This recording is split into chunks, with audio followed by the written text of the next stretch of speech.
వెళ్ళిపోచుండగా పెండ్లి కుమారుడు వచ్చెను. అప్పుడు సిద్ధపడి ఉన్న వారు అతనితో కూడా పెండ్లి విందు లోపలికి పోయిరి. అంతటా తలుపులు వేయబడెను. ఆ తర్వాత తగిన కన్యకలు వచ్చి, అయ్యా అయ్యా, మాకు తలుపులు తీయమని అడుగ్గా అతడు, మిమ్మల్ని నేను ఎరుగనని మీతో నిత్యముగా చెప్పుచున్నానెనను. ఆ దినమును ఆ గడి అయినను మీకు తెలియదు గనుక మెలుగుగా ఉండుడి.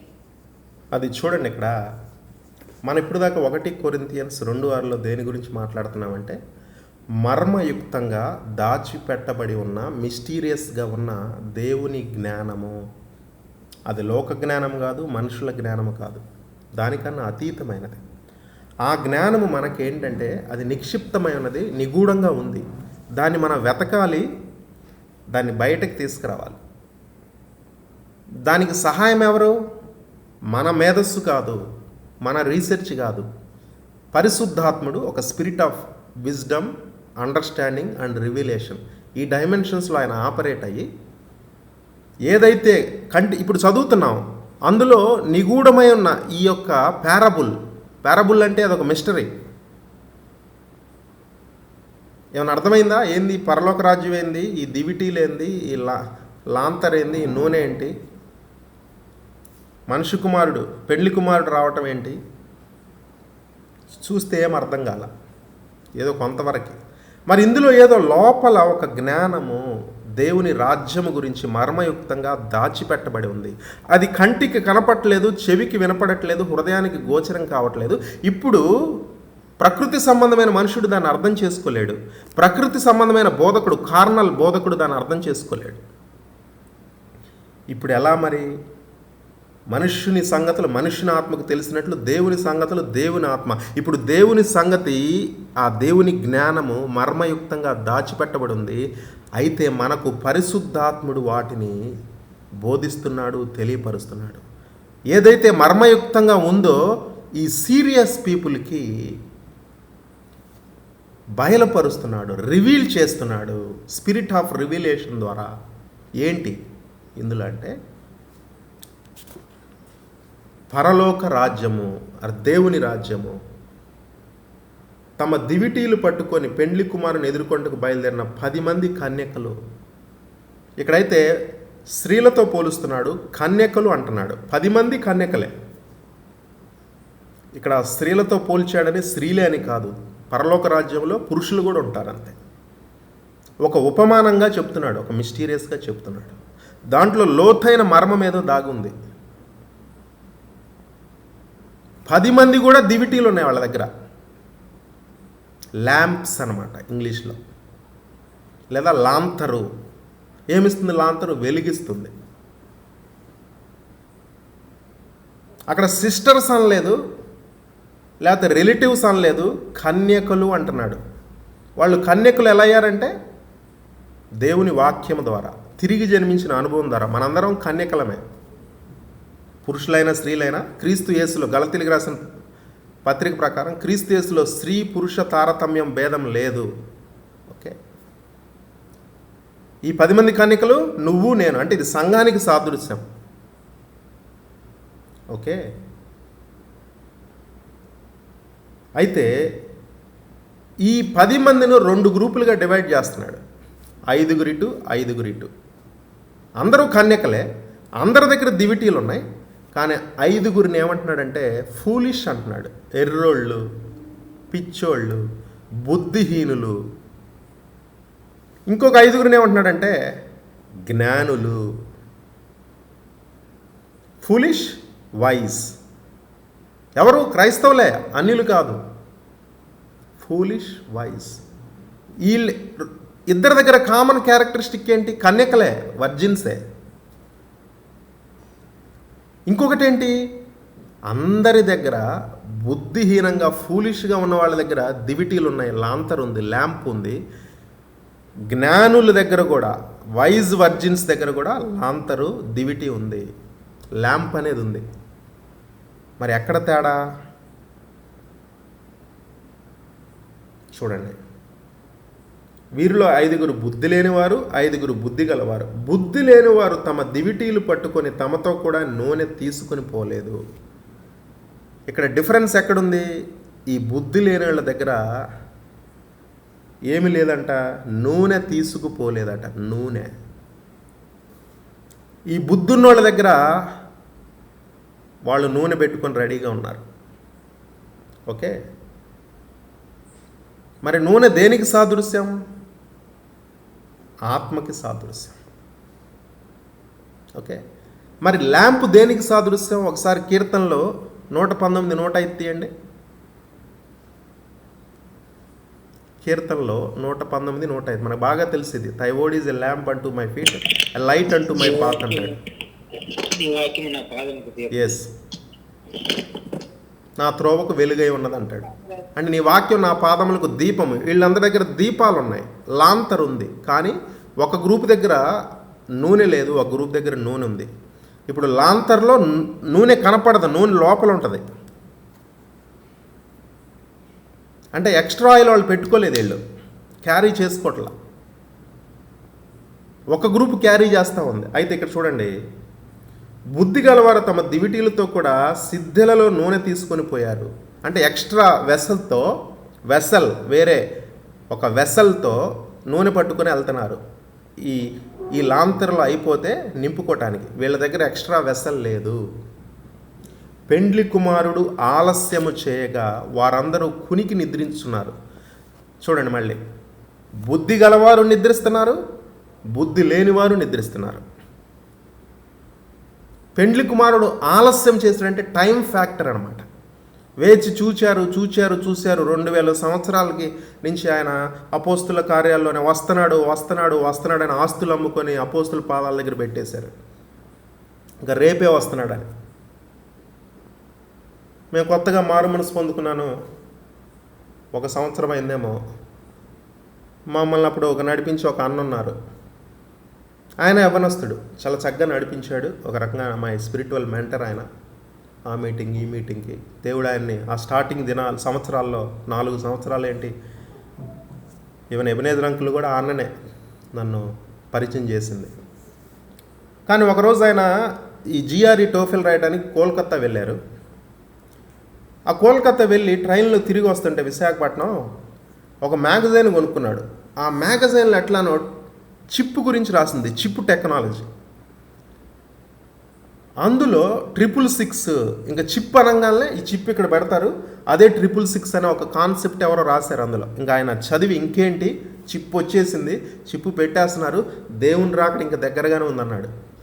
నేను ఇంకొక సహోదరు ఇప్పుడు ఆయన కారుణ్యాల్లో పనిచేస్తున్నారు ప్రొఫెసర్గా. ఇద్దరం ఆయన రిసీవ్ చేసుకోవడానికి ఎర్లీ మార్నింగ్ అరౌండ్ 3 o'clock ఆ నైట్ అంతా అక్కడే వెయిట్ చేసినట్లున్నాం. అక్కడ విశాఖపట్నం రైల్వే స్టేషన్లో. ఆయన అరౌండ్ 4 o'clock ఇప్పుడు ట్రైన్ దిగాడు, ఐ థింక్ పలకనమా అనుకుంటా, కోల్కత్తా నుంచి. ఇంక రావడంతో ఆ మ్యాగజైన్ చదివాడు, చిప్ ఉంది, ఇక ఎక్సైట్ అయిపోయి ఆయన ఏది చెప్పినా మాకు పరమ వేదం అన్నమాట. చక్కగా నడిపించాడు. ఇప్పటికీ నేను ఆయన ఎంతో ఆయన్ని అభిమానిస్తాను, రెస్పెక్ట్ చేస్తాను. నా ఆత్మీయ దినాల్లో నన్ను నడిపించిన వాళ్ళని. ఇక ఏమైంది, విశాఖపట్నం రైల్వే స్టేషన్ నుంచి మేము ముగ్గురం, ఆయన ఇంకా దేవుని రాకడా వస్తుంది అనగానే ఆయన ఇంక మాకు ఎక్స్ప్లెయిన్ చేస్తున్నాడు. అప్పుడు బైకులు కూడా తీసుకెళ్ళా, ఏదో బైకు. విశాఖపట్నం రైల్వే స్టేషన్ నుంచి నడుచుకుంటా సాగర్ నగర్ దగ్గర వరకు నడిచాం. విశాఖపట్నం తెలిసిన వాళ్ళకి తెలుస్తుంది, విశాఖపట్నం రైల్వే స్టేషన్ ఎక్కడ ఉంటుంది, సాగర్ నగర్ ఎక్కడ ఉంటుంది. ఎట్లా, ఆటోల్లో కాదు, బస్సుల్లో కాదు, నడుచుకుంటా వెళ్ళాము. దేవుని సంబంధమైన విషయాలను మాట్లాడుకుంటా. ఇంకేంటి, రెండవ రాకడని ఆ ఇన్ఫ్లుయెన్స్ బాగా పడి, ఓకే, సువార్త ఇంకా ప్రకటించాలి, నశించిపోయే వాళ్ళని రక్షించాలని కొన్ని విషయాల్లో కొంత నెగ్లెక్ట్ చేశాము. దేవుని విషయాల మీద ఎక్కువ ఫోకస్ పెట్టాము. ఆయన కొంత నష్టపోయాడు, నేను కొంత నష్టపోయాను, అందరం ఒకటి. అది లోకపరంగా నష్టపోవటం. కానీ ఇక్కడేంటి, ఇంకా ఆయన వచ్చేస్తున్నాడు. మరి ఇప్పుడు అది ఎప్పుడు జరిగింది, 99వ సంవత్సరంలో జరిగింది అది. మరి ఇప్పటి వరకు ఆయన వచ్చేసాడా, చిప్ వచ్చేసింది. ఇప్పుడు చిప్ తర్వాత ఇంకో టెక్నాలజీ అంటారు, సాహసని అడిగితే చెప్తాడు, సాహస్ చెప్పొద్దు ఇప్పుడు, ఓకే. ఇంకో టెక్నాలజీ 666 ముద్ర ఉంటుంది కదా ప్రకటన గ్రంథంలో, యాంటీ క్రైస్ట్ ముద్ర. ఇంకా ముద్ర వేస్తే ఇప్పుడేముంది, ఈ మన ఈ వ్యాక్సిన్ కూడా కొంతమంది 666 ముద్ర అని చాలామంది తీసుకోలే, అంటే అంత అజ్ఞానంగా ఉంటుంది అనమాట క్రైస్తవత్వం. బోధకులు ఉన్నారు అందులో, దాని మీద డిబేట్లు. సరే, అంటే అందుకనే మనకు సరైన బోధకుడు కావాలి. ఇక్కడ నేను చెప్పే పాయింట్ ఏంటంటే, వీళ్ళందరూ వెయిట్ చేస్తున్నారు కన్యకలు. ఇప్పుడు వాళ్ళకి పెళ్లి కావాలి. ఎవరితో? పెళ్లి కుమారుడు. ఆయన ఎవరో కాదు, యేసుక్రీస్తు. ఈ బుద్ధున్నోళ్ళు బుద్ధి లేని వాళ్ళు ఇద్దరు కూడా సార్వత్రిక సంఘమే. అందరి దగ్గర బైబిల్ ఉంది, వాక్యం ఉంది, బైబిల్ స్టడీలు ఉన్నాయి, థియలాజికల్ స్టడీలు ఉన్నాయి. కానీ బుద్ధున్నోళ్ళ దగ్గర ఎక్స్ట్రా వెసల్లో ఆయిల్ ఉంది, వీళ్ళ దగ్గర ఆయిల్ లేదు. ఆయిల్ అంటే పరిశుద్ధాత్మ, అంటే వాక్యం ఒక్కటే ఉన్నోళ్ళ దగ్గర వాళ్ళ పరిస్థితి ఏంటి? ఎందుకు నేను ఆత్మబోధని, వాక్యము ప్లస్ ఆత్మ అంటున్నాను మరలా? ఒక్కసారి చెప్తే కాదు, మరలా ఒక సిరీస్గా తీసుకున్నామంటే మీకు ముద్రించబడి ఉంటారన్నమాట ఆత్మ చేత. ఆత్మ ఒక్కటే కాదు మళ్ళీ. అంటే ఆయన ఆలస్యం చేసినప్పుడంట ఈ 10 మందికి బుద్ధున్నోళ్ళకు కూడా నిద్ర వచ్చేసింది, కునుకుపాటు పడ్డారు, నిద్రపోయారు, ఎండ్యూర్ అవ్వలేకపోయారు. ఆయన ఆలస్యం చేశాడు. అంటే టైం టెస్టింగ్ వచ్చింది ఇక్కడ. ఈ టైం టెస్టింగ్ వచ్చినప్పుడు ఉపయోగపడింది అంటే ఇంకా సడన్గా ఒకరోజు ఆయన మరలా ఏమనుంది ఇక్కడ, అర్ధరాత్రి వేళ ఇదిగో పెళ్లి కుమారుడు అతన్ని ఎదుర్కొన్న రండి అనే కేక వినపడిందంట. అన్ఎక్స్పెక్టెడ్ టైంలో, మిడ్ నైట్ అవర్లో పెండ్లి కుమారుడు ఒక కడబోర ధ్వని మోగింది, పెండ్లి కుమారుడు అన్నారు. ఇప్పుడేంటి? కునుకుపాటుతో ఉంది సంఘము. వాక్యం ఒకటి చాలనుకుంటుంది. అందరి దగ్గర వాక్యం ఉంది, బైబిల్ ఉంది. అసలు వాక్యంలో నిష్ణాతులు, ప్రసంగాలు ఉన్నాయి. ప్రధానంగా 2, ఒకళ్ళు ఈ ఫూలిష్ వాళ్ళ దగ్గర వాక్యం ఉంది, ఈ వైజ్ పీపుల్ వర్జిన్స్ దగ్గర కూడా వాక్యం ఉంది. కానీ ఫూలిష్ వాళ్ళ దగ్గర ఆత్మ లేదు, నూనె లేదు, ఎక్స్ట్రా ఆయిల్. వీళ్ళ దగ్గర నూనె ఉంది. అయితే ఇప్పుడు ఏమైంది? ఆలస్యమైనప్పుడు నిద్రపోయారు. అంటే ఇద్దరూ బలహీనులే. క్రైస్తవుల్లో బలహీనతలు ఉంటాయి కదా. మళ్ళీ ఇందులో ఆ 5గురిని నడిపించే నాయకుడి దగ్గర, ఈ 5గురిని నడిపించే నాయకులు కూడా నిద్రపోయారు. అబ్బో, ఎప్పటి నుంచి 2000 సంవత్సరాల నుంచి చెప్తున్నారు బాబు వస్తున్నాడని. ఇప్పుడు చూడండి, 2 వేవులు వచ్చినాయి. ఒక్కసారి మనం లాక్డౌన్లో ఇమాజిన్ చేసుకోండి. ప్రపంచం మొత్తం ఆగిపోయింది. ఫ్లైట్లు, ట్రైన్లు, ఎప్పుడు అసలు బయటపడతామా అనుకున్నాం. రాలిపోయారు అంతే. ఇట్లా నుంచున్నాడు, పడిపోయి చనిపోయారు. అందరం షేక్ అయ్యాం. ఈ సహవాసం అప్పుడే పుట్టింది, అందులో నుంచే పుట్టింది. ఇప్పుడు మళ్ళీ ఎక్కడికి వెళ్ళినా మామూలుగానే. పాపం ఆగిపోయిందా? విచ్చలవిడితనం ఆగిపోయిందా? రేపులు ఆగిపోయినాయా? మర్డర్లు ఆగిపోయినాయా? చనిపోయిన వాళ్ళ గురించి ఆలోచన ఉందా? ఏదో వాళ్ళు పాపం దురదృష్టవంతులేని మర్చిపోతున్నారు, అంతే, మర్చిపోయారు. మరలా అంటే ఈ లోకం మోసపరుస్తుంది. అంటే ఇక్కడ నిద్ర శారీరకమైన నిద్రే కాకపోవచ్చు, కానీ ఆత్మీయమైన నిద్ర సంఘాలు కూడా ఇప్పుడిప్పుడే తెరుచుకుంటున్నాయి. మొన్న మా సంఘానికి వెళ్ళాం. ఫస్ట్ సర్వీస్లోనే చివరి వరకు ఉంటారు, బయట కూడా ఓవర్ఫ్లో అవుతుంటుంది. సగం మందే ఉన్నారు. ప్రాబ్లం సంఘంలో లేదు, అదే వర్షిప్, అదే పాస్టర్ గారు, ఎక్సలెంట్ మెసేజ్. ఆ మెసేజ్ నేను చెప్పా చాలా వరకు మొన్న సండే. కానీ అక్కడ భయం, రాలేకపోతున్నారు, ఒకదానికి అలవాటు పడ్డారు. మన సహవాసమైన సంఘాలకు వెళ్ళండి తెరిస్తే.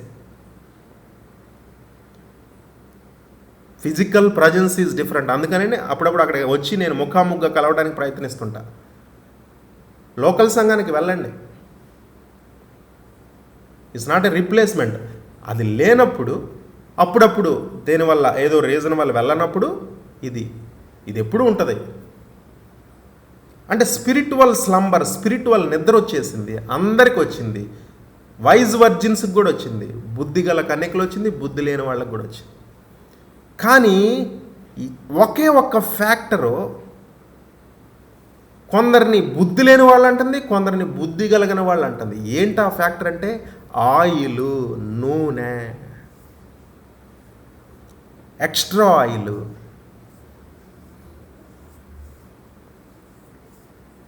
ఆ ఆయిల్ ఏంటంటే పరిశుద్ధాత్మ దేవుడు. వాక్యం అందరి దగ్గరే ఉంది, అన్ని డినామినేషన్లో ఉంది.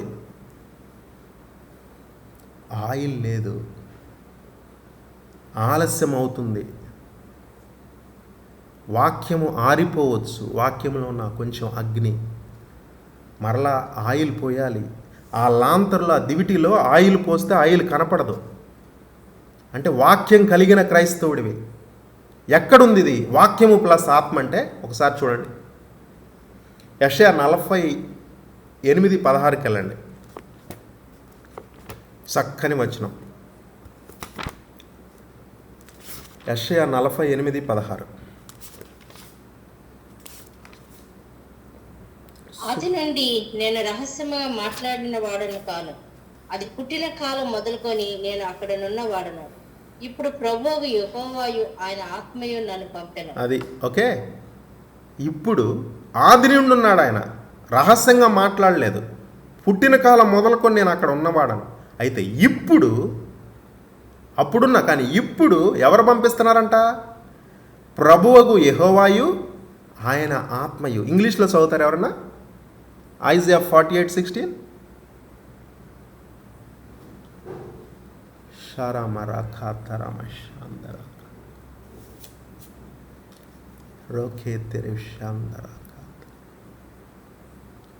ఎవరు చదువుతారు?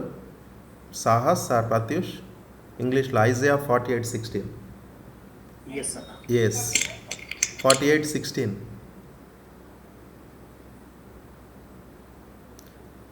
అండ్ అనేది ఉంటుంది. ప్రభువుకు యెహోవా.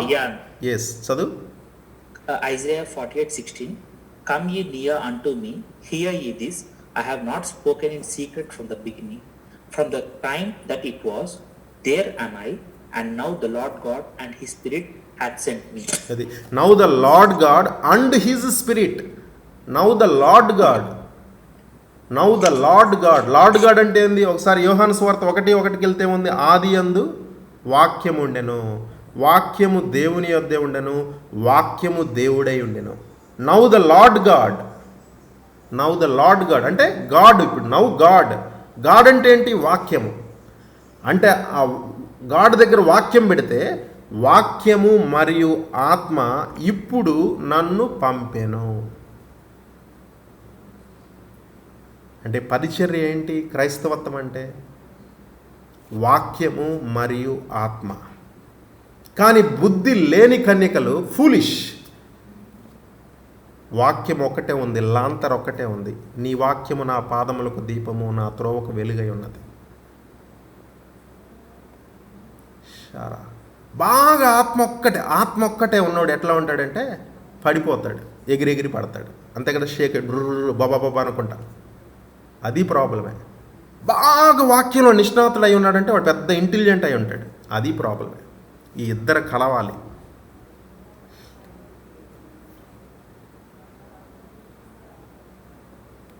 అంటే అందరికీ ministry of the word of God అంటే ఎవరికి ప్రాబ్లం లేదు.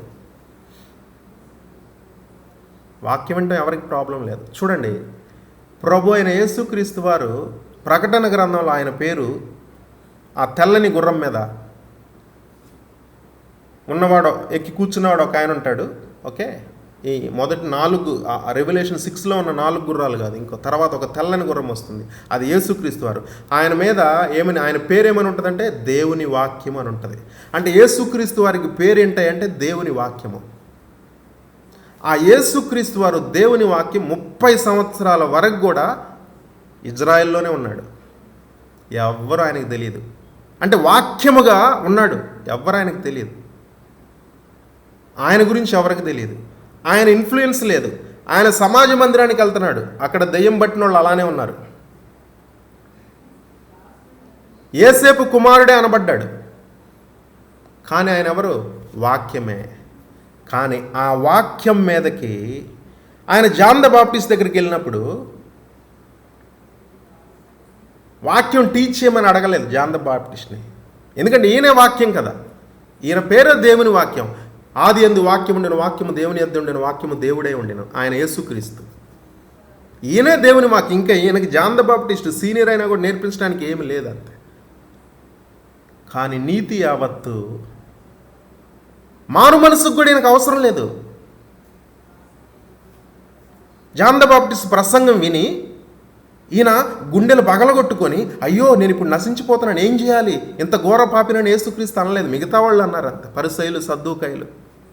ఓ సర్ప సంతానమా, మిమ్మల్ని ఎవడు మోసపుచ్చాడు, అసలు ఇక్కడికి ఎవడు తీసుకొచ్చాడు మిమ్మల్ని? ఆ జాన్ ద బాప్టిస్ట్ బోధలో చెప్తాను. ఆయన అక్కడ మారు మనసు పొందుకున్నట్టుగా లేదు, ఆయనకు మారు మనసు అవసరం లేదు. కానీ విధేయత నిమిత్తము అక్కడ ఒకటి జరగాలి. ఆయన విధేయత తను తగ్గించుకుంటే పైనుంచి ఆయన మీదకి దేవుని ఆత్మ దిగుతుంది. అక్కడి నుంచి మొదలైంది స్టోరీ, షో అక్కడి నుంచి మొదలైంది, గేమ్ అక్కడి నుంచి మొదలైంది. అంటే వాక్యమే 30 సంవత్సరాలు ఉపయోగం లేదు. కానీ ఆ వాక్యం మీదకి యోర్దాన్ నది ఒడ్డున ఆత్మ అగ్ని అభిషేకం అలా వచ్చిందో అంతే మారిపోయింది స్టోరీ. అదే అపోస్తుల కార్యాలు 10:38లోకి వెళ్తే, how God anointed Jesus of Nazareth with the Holy Ghost and with power, who went about doing good and healing all that were oppressed of the devil because God was with him. How God anointed Jesus of Nazareth. ఇప్పుడు Jesus of నజరేత్కి పేరేంటి? How God anointed word of God. అంటే వాక్యం ఉంది, కానీ ఈ వాక్యం ఉన్నోళ్ళ దగ్గర ఆయిల్ లేదు లోపల.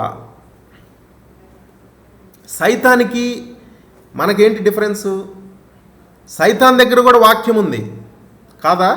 అరణ్యంలో వాక్యాన్ని వాడలేదా? కీర్తనలు 91, నువ్వు దూకు పైనుంచి, నీ పాదములకు రాయి తగలకుండా దేవదూతలు నేను పట్టుకుంటే అన్నాడు. కీర్తనలు 91 తెలుసు అతనికి, మనకన్నా వాక్యం బాగా తెలుసు. ఈ వాక్యం రాకముందు పరలోకంలో పుస్తకాలన్నీ చదివేశాడు లూసిఫర్. కానీ ఆ సైతాన్ దగ్గర వాక్యం ఉంది, కానీ లాంతర్ ఉంది, కానీ ఆత్మ లేదు. సైతాన్ ఎప్పుడు పరిశుద్ధాత్మ పొందుకోలేడు, మనం పొందుకోగలం. అంటే వాక్యం ఉన్న క్రైస్తవులు బోధకులే కాదు, ఆ వాక్యంలో ఆయిల్ ఉందా, నూనె ఉందా, అభిషేకం ఉందా, అగ్ని ఉందా? అప్పుడేమవుతావు? నువ్వు బుద్ధిమంతుడు అవుతావు, వైజ్ పర్సన్ అవుతావు. అది the hidden wisdom of God. 1 Corinthians 2:6. అంటే ఓ క్రైస్తవుడా, నువ్వు సగం క్రైస్తవుడివేనా? వాక్యం ఒక్కదాని మీద ఆధారపడుతున్నావు అంటే ఇప్పుడు కావాల్సింది ఏంటి? Ministry of the word plus ministry of the spirit, 2. అదే ఐజయా 48:16లో. ఇప్పుడు ఎవరు పంపించాడు? నేను మొదటి నుంచి ఉన్నా, పూర్వం నుంచి ఉన్నా, ఆది నుంచి ఉన్నా. ఇప్పుడైతే నన్ను ప్రభువుకు యెహోవాను ఆయన ఆత్మయు నన్ను పంపెను. ప్రభువుకు యెహోవా అంటే ఆయన వాక్యము, మరలా ఆత్మ నన్ను పంపారు. అంటే ఏంటి? అందరికీ ప్రాబ్లం లేదు. వాక్యం అంటే వింటారు చక్కగా, theological studies, PhDs, double PhDs, doctorates, reverend, right reverend. But problem ఎక్కడంటే ఆత్మ దగ్గరకు వచ్చేసరికి ఈ స్పిరిట్ ఆపరేషన్స్ని అర్థం చేసుకోవటం కష్టం అంతే. అక్కడ డిగ్నిటీ పనిచేయదు, ఆర్డర్ పనిచేయదు. ఆ ఆత్మ బలంగా వీచినప్పుడు దావీదు బట్టలు ఉన్నాయి కూడా లేదో చూసుకోకుండా పబ్లిక్గా నాట్యమాడాడు, డ్యాన్స్ వేశాడు. అది చూసి భార్య తృణీకరించుకుంది, నొచ్చుకుంది, లోపల దూషించింది భర్తని. అంటే ఎప్పుడు? when the spirit of the Lord is upon my life, I will sing like David sang. when the spirit of the Lord is upon my life, I will dance like David danced. వాక్యం వల్ల dance వేయలేదు ఆయన, దేవుని ఆత్మ వచ్చినప్పుడు dance వేశాడు, అభిషేకాన్ని బట్టి డ్యాన్స్ వేశాడు. అంటే ఇక్కడ ఏంటి, ఏం జరుగుతుంది? ఇందాకే చదివాం యోహాను సువార్త 3:8లో, గాలి తన ఇష్టమైన చోట విసురును. అది the wind bloweth where it wishes. The wind is the mighty rushing wind of the holy spirit on the day of pentecost. So క్రైస్తవులకి ఇది ప్రాబ్లం. బాబు లోకంలో వాళ్ళకేం తెలియదు ఇది. ఎలా ఇది స్పెషల్ వీళ్ళని వదిలేయండి బాబు, పట్టించుకోరు వాళ్ళు. క్రైస్తవులలోనే డిగ్నిఫైడ్గా, ఆర్డర్గా టక్ అండ్ గిక్కు చేసుకొని సూట్లు బూట్లు వేసుకొని వాక్యం మీదే పాటలు, ఓకే, అక్కడికి ప్రాబ్లం లేదు. కానీ ఎప్పుడైతే ఆ మైటీ రషింగ్ విండ్, బలమైన ఒక సుడిగాలి వల్ల గట్టిగా వీచినప్పుడు షేక్ అవుతావు కదా, ఎట్లా పిచ్చి పిచ్చిగా మాట్లాడతావు కదా, ఖరాబరా భాష, అక్కడ ప్రాబ్లం. ఎందుకంటే వీళ్ళ డిగ్నిటీ పోతుంది. దావీదుకు పోయింది dignity. He danced undignified before the lord. మనుషుల ముందు చేయట్లా, అంతే, తనను తాను మైమరిచిపోయి దేవునికి అర్పించుకున్నాడు అనమాట, అంతే, అన్డిగ్నిఫైడ్గా. అదే యేసుక్రీస్తు వారు అన్డిగ్నిఫైడ్గా సిలువలో మరణించారు, నీ కొరకు నా కొరకు. ఆయన రక్తం కావాలి, ఆయన ప్రాణం కావాలి మనకి, క్రైస్తవులందరికీ. ఏడుస్తారు గుడ్ ఫ్రైడే అప్పుడు. ఎందుకయ్యా యేసు అన్డిగ్నిఫైడ్గా చనిపోయావు, బట్టలు ఉన్నాయా నీ మీద సిలువలో అని ఎవరు అడగరు. ఆ అన్డిగ్నిఫైడ్ డెత్ కావాలి. కానీ ఇప్పుడు స్పిరిట్ మన మీదకి వచ్చినప్పుడు అన్డిగ్నిఫైడ్, అర్థం కాని విషయాలు జరుగుతున్నాయంటే క్రైస్తవుల మేధస్సు పనిచేయదు, ఒప్పుకోదన్నమాట.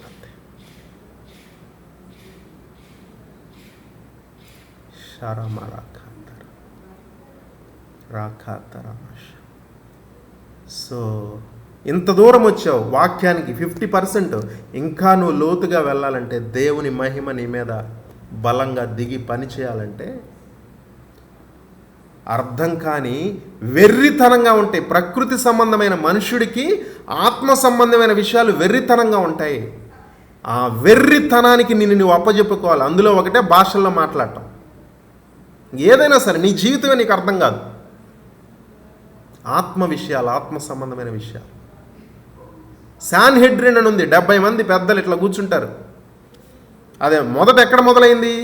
మోషే దేశాన్ని రోజు కౌన్సిల్ చేస్తున్నాడు. ప్రాబ్లం ఉన్న వాళ్ళందరూ మోషే ఒక్కడి దగ్గరికి వచ్చేవాళ్ళు, నుంచునేవాళ్ళు, ఈయన కూర్చునేవాడు.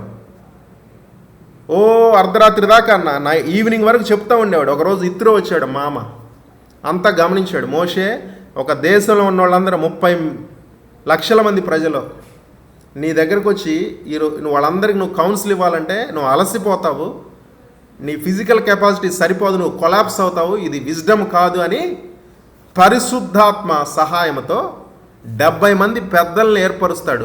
మోషే మీద ఉన్న ఆత్మ ఆ 70 మంది మీదకి పంపిస్తాడు అన్నమాట. ఇంపార్టేషన్ ఇస్తాడు. అంటే అదే శాన్హెడ్రిన్కి ఆరిజిన్. అంటే అది ఎక్కడ బర్త్ అయింది? ఇత్రో సలహా ఇచ్చాడు. కానీ మోషే మీద ఉన్న ఆత్మ 70 మందికి రావడం వల్ల స్పిరిట్, పరిశుద్ధాత్మ అభిషేకము, పరిశుద్ధాత్మ ద్వారా శాన్హెడ్రిన్ అనేది ఆ 70 మంది పెద్దలు ఏళ్తారనమాట. అంతే, ఇజ్రాయెల్లో ఉన్న వాళ్ళని జడ్జెస్ లాగా మొదలైంది. అంటే దానికి ఆరంభం ఏంటి? ఆత్మ. కానీ యేసుక్రీస్తు వారి సమయం వచ్చేసరికి ఏమైందంటే ఆత్మ లేదు, ఆకారం ఉంది. 70 మంది వాళ్ళే యేసుక్రీస్తు వారి పరిచర్యను ఎక్కువగా తృణీకరించారు. అందుకని పౌలు ఒక చోట అంటారు, మీరు ఆత్మలో ఆరంభమయ్యారు, శరీరంలో ముగిస్తున్నారు అన్నట్లు. సంఘాలు కూడా అంతే ఉన్నాయి. ప్రకృతి సంబంధమైన సంఘాలు, ఇష్మాయేలు సంబంధమైన పరిచర్యలు. ఇస్సాకు ఆత్మ ఎనేబుల్మెంట్ ద్వారా పుట్టాడు, శక్తి చేత కాదు, బలం చేత కాదు, ఆత్మ ద్వారా ఇది జరుగునని. కానీ ఆ ఆత్మ ఎనేబుల్మెంట్ రావటాలకంటే ఫ్లెష్ డై అవ్వాలి. మధ్యలో ఫ్లెష్ పనిచేసింది. ఆ ఫ్లెష్ నుంచి వచ్చినడే ఇష్మాయేల్. అది దేవుని చిత్తము కాదు. ఈరోజు అనేక పరిచర్యలు ఉండొచ్చు, ఇష్మాయేలు పరిచర్యలు, శరీర సంబంధమైన పరిచర్యలు. అందులో వాక్యం బాగా ఉండొచ్చు, థియాలజీ, హిస్టరీలో ఏం జరిగింది అది ఇది, ఫేస్బుక్లో కానీ సోషల్ మీడియాలో కానీ మనకి రకరకాల ఇన్ఫర్మేషన్ మనకు బాగానే ఉండొచ్చు. దానికి బోల్డ్ లైక్లు, షేర్లు ఉండొచ్చు, మంచిదే కొంతవరకు. కానీ పరిపూర్ణ దేవుని చిత్తం ఏంటంటే దేవుడే దేవుని పరిచర్య, దేవుని ఆత్మ, శక్తి చేత కాదు, బలం చేత కాదు, ఇది ఆత్మ ద్వారానే జరిగింది. బోధ కూడా ఆత్మ బోధ రావాలి. ఆత్మ సంగములతో చెప్పుచున్నవాడు వినుగాక అంటాడు. ఆత్మస్వరం వినాలి, పావురము స్వరం వినాలి, పరిశుద్ధాత్మ స్వరం వినాలి. కాదు.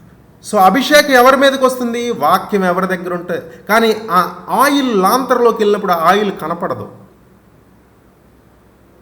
లాంతర్ మూవ్ అవ్వదు, లోపల ఉన్న ఆయిల్ ఇట్లా షేక్ అవ్వచ్చు. అందుకని పరిశుద్ధాత్మ ఉన్నోడు కూడా షేక్ అవుతాడు. అది వెర్రితనంగా ఉండొచ్చు, విమర్శకు లోనవ్వచ్చు. కానీ అదే నిజమైన క్రైస్తవ్యం, అదే పవర్ఫుల్ క్రైస్తవం, అదే నిలిచి ఉండే క్రైస్తవ్యం. అదే ఆ పెండ్లి కుమారుడు వస్తే మనల్ని సిద్ధపరిచే. మిగతా వాళ్ళు అలసిపోతారు, ఆగిపోతారు, వాళ్ళు మొర్ర పెట్టుకుంటారు, అయ్యో మాకు ఇవ్వండి అని. ఇంకొక ఆయన, ఒక మేధస్సు, ఒక ఆయన ఒక రకంగా చెప్తాడు, వీళ్ళ దగ్గర ఒక ప్రాబ్లం ఉంది, బుద్ధిగల కన్యకల దగ్గర. వాళ్ళ దగ్గర ఎక్స్ట్రా ఆయిల్ ఉంది కానీ అది వాళ్ళకి సరిపోయేంతగానే ఉంది, ఇతరులకు ఇవ్వడానికి లేదు అంటాడు. సరే, అది వేరే విషయం. అంటే ఇప్పుడు అభిషేకము పొంగిపొర్లే, కొలతలేని ఆత్మ అభిషేకం ఉంటే అభిషేకం ఇతరులకు ఇవ్వాలి. జనరల్గా ఈ మేనేజ్మెంట్ ఫీల్డ్స్లో కానీ బిజినెస్ ఫీల్డ్లో ఫాలో అప్ అనేది ఒకటి ఉంటుంది. ఫాలో అప్, ఒకళ్ళు వెళ్ళి ఒక పని చేసి వస్తారు, మళ్ళీ దాన్ని మనం మెటీరియలైజ్ చేసుకోవాలంటే ఫాలో అప్ చేయాలి. బ్యాంకింగ్లో కూడా ఉంటుంది, ఫాలో అప్ చేయండి. ఫాలో అప్ లేకపోతే మొదట చేసిన పని వ్యర్థమైపోతుంది. నేను 1998 ఆగస్టు 16 ఒక్క రాత్రి అటెండ్ అయ్యాను, నన్ను ఎవడు ఫాలో అప్ చేయలే. కానీ ఆ రాత్రి వాళ్ళ మీద ఉన్న ఆత్మ, పైనుంచి వచ్చిన సత్యస్వరూపైన ఆత్మ నా మీదకి వచ్చాడు. ఆ ఆత్మ నన్ను నడిపించుకుంటా ఉంది, నాకెవరు ఫాలో అప్ చేయలేదు. నువ్వు వాక్యం ఒక్కటే చెప్పావు అనుకో, మరలా వెళ్ళాలండి డిసైపులింగ్ అనుకో, మరలా వెళ్ళి ఒక్కసారి నువ్వు వెళ్ళిన ఆ డివైన్ ఎన్కౌంటర్లో నీ ద్వారా, నీ హస్తనిక్షేపణ ద్వారా కానీ నీ మీద పొంగి పొర్లుతున్న అభిషేకం వాళ్ళ మీదకి వెళ్ళిందా, ఆత్మే నడిపించుకుంటుంది వాళ్ళని. వాళ్ళు నీ దగ్గరికి కాకపోతే ఇంకో దగ్గరికి నడిపిస్తాడు. అంత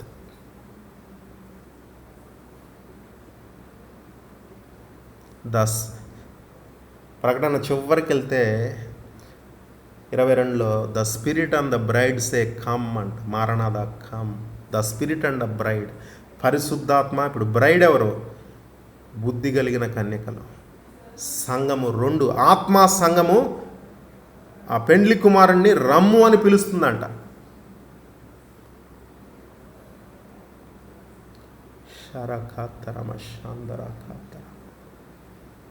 సో నిన్ను నన్ను పంపించేది ఎవరై ఉండాలంటే పరిశుద్ధ వాక్యము మరియు పరిశుద్ధ ఆత్మ. ముఖ్యంగా ట్రెడిషనల్ చర్చెస్ నుంచి వచ్చిన వాళ్ళకి వెల్ అండ్ గుడ్. నేనైతే 50% అనుకుంటా వాక్యము గుడ్, వాక్యాన్ని ప్రేమిస్తారు. బిఎస్ఎఫ్కి అటెండ్ అవుతుంటారు, మా బిఎస్ఎఫ్ బైబిల్ స్టడీ ఫెలోషిప్.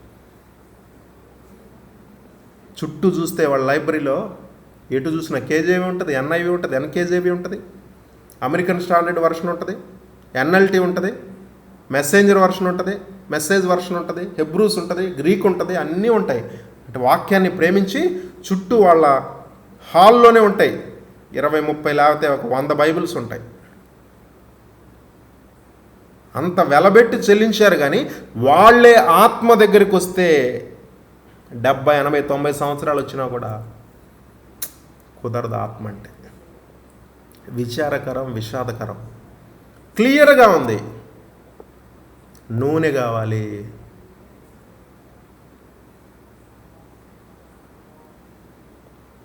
దేవుని రాకడ కొరకు నువ్వు ఎత్తబడాలంటే హోలీ స్పిరిట్ గాడ్ కూడా అవసరం.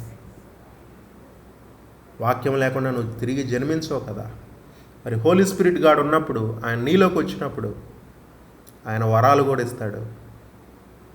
అప్పుడు నువ్వు ప్రకృతి సంబంధమైన క్రైస్తవుడి నుంచి ఆత్మ సంబంధమైన క్రైస్తవుడిగా రూపాంతరం చెందుతావు. అప్పుడు కొన్ని సమయాల్లో నువ్వు నీకు అర్థం కావు, ఇతరులకు అర్థం కాకపోవచ్చు, నిన్ను వెర్రోళ్ళు అనుకోవచ్చు. సాహజ్ చెప్తున్నాడు ఎప్పుడో రీసెంట్గా, వాళ్ళందరి బంధువుల మధ్య సిఎస్ఐ పుట్టి పెరిగింది. దేవుడి పిచ్చోడు అని ముద్రేశారంట తన మీద. దేవుడి పిచ్చోడు. నన్నైతే యేసుబాబు అనేవాళ్ళు క్లాసుల్లో. ఇక నేను 2004లో చూస్తే చెప్పాల్సిన పని లేదు. పిచ్చోడు హోల్ స్క్వేర్ అనేవాళ్ళు.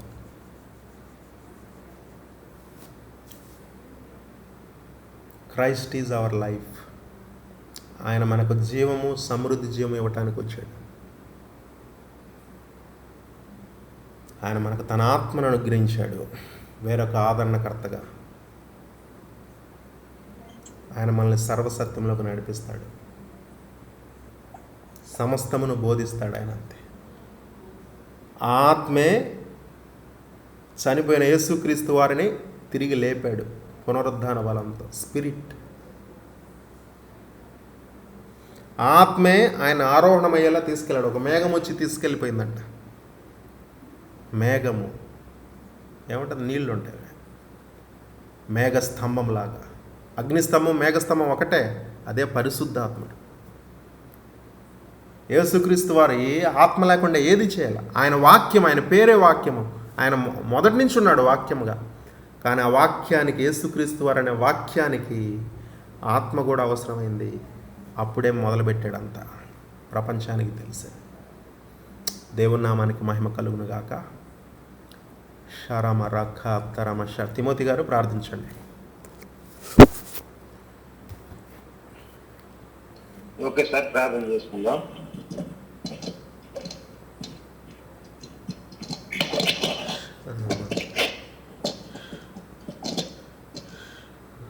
ప్రార్థన చేసుకుందాం. ప్రేమ నమ్మకం కలిగిన మా ప్రియ పర్లోక తండ్రి, మీ యొక్క ఉన్నతమైన, ప్రశస్తమైన, ఘనమైన, శ్రేష్టమైన నామానికి వందనాలు, స్తుతులు, కృతజ్ఞతలు చెల్లిస్తున్నాం డాడీ. ఉదయకాలం నుండి ఎంతవరకు మమ్మల్ని అందరినీ కూడా మీ సజీవమైన జాబితాలు మమ్మల్ని ఉంచారు.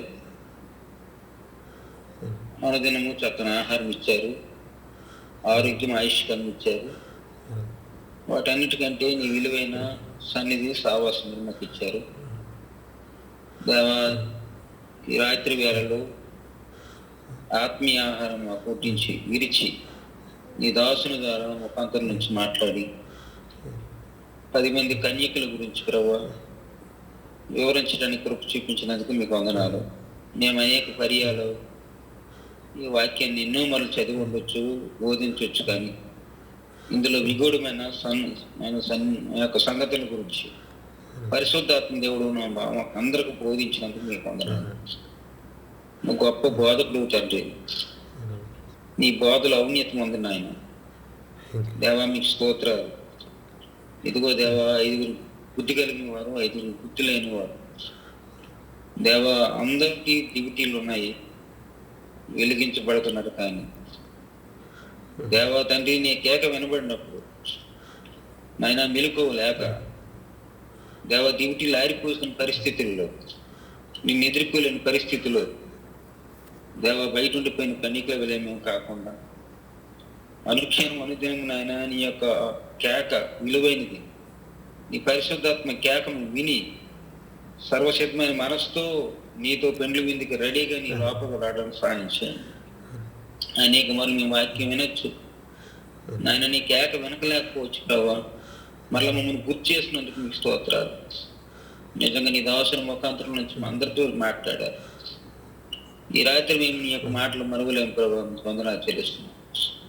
ఇంకా నీ బలమైన మాటలు అందించడానికి నీ దాసుని అభిషేకించి మీరు ఎన్నుకున్నారు, ఏర్పాటు చేసుకున్నారు ప్రభావ. నీ మాటలో జీవమని తండ్రి మీకు స్తోత్రాలు. అనుదినం, అనుక్షణము నూతనమైన కోణంలో మీరు మాతో మాట్లాడిన దేవుడు నాయన. దేవ, మీకు వందనాలు చెల్లిస్తున్నాను. ఈ రాత్రి నీ మాటలు మేము మర్చిపోకుండా హృదయమైన పలక మీద రాసుకోవడానికి, గ్రహించడానికి అటు ఇదన్నీ మాకు అందరికీ దయచేయండి. ఇట్టి సావాసం ఇచ్చినందుకు మీకు వందనాలు. ఇదిగో మా ప్రియులు సహోదరుని బట్టి, జూమ్ యొక్క ప్రేయర్ సావాసం ఉంటున్న ప్రతి వృత్తిని బట్టి మీకు వందనాలు. దేవా తండ్రి నాయన, అనుదినము నాయన మెలుపు కలిగి, ప్రార్థనా జీవితం కలిగి, నిత్యము మండుచు ప్రకాశించిన లేంప వల్ల మేము ఉండడానికి సాధ్యం. ఈ రాత్రి మాకు చక్కని నిద్రను అనుగ్రహించండి. వేకుని లేచి ప్రభువా నేను జ్ఞాపం చేసుకుని ధన్యత మాకు ఇచ్చండి. ఈ రాత్రి ఎవరైతే మా ప్రియులు, సహోదరులు అనారోగ్య పరిస్థితులు ఉన్నారో వారిని దర్శించండి. ఎవరైతే కష్టాలు ఉన్నారో, హాస్పిటల్ ఉన్నారో సాయం చేయండి. మరొకసారి మా యొక్క యొక్క సావాసం కుటుంబం అంతటి మీరు దీవించి కాపాడమని మీకు వందనాలు కృతజ్ఞతలు చెల్లిస్తూ ఈ దాసుని మరలా మరుగుపరిచి సాయం చేయమని యేసు నామములో అడుగుచున్నాం తండ్రి. Praise lord. అందరికీ thank you very much. God bless you all. రేపు కలుద్దాము.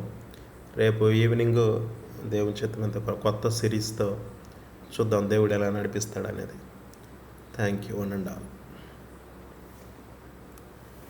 శరమ తర్వాత